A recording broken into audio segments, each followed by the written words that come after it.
Orateur de groupe et je donne la parole tout de suite à Thierry Michels pour La République en marche. Merci Madame la Présidente, Monsieur le rapporteur, mes chers collègues, Monsieur le Président, Monsieur le Directeur Général. C'est un honneur tout particulier que de recevoir l'INCa en ce mois de septembre en or, mois international des cancers de l'enfant. Madame la Présidente l'a rappelé, notre collègue Mireille Robert, référente de votre institut à l'Assemblée nationale, est absente pour cause de Covid-19. Nous lui souhaitons un prompt rétablissement.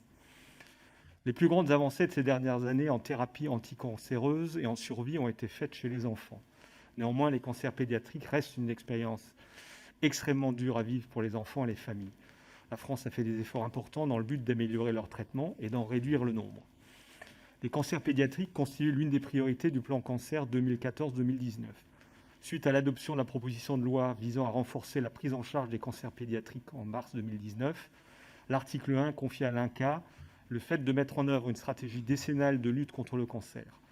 Par ailleurs, depuis 2019, 5 millions d'euros supplémentaires sont désormais consacrés chaque année à la coordination des meilleures équipes de chercheurs intervenant dans différents domaines scientifiques autour des cancers pédiatriques.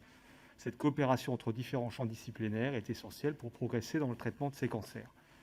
Parmi les 3 priorités identifiées pour la nouvelle stratégie décennale, prévention, réduction des séquelles à long terme, lutte contre les cancers de mauvais pronostic, pouvez-vous, messieurs, nous fournir des précisions sur les actions à mener qui vous semblent les plus importantes concernant ces cancers?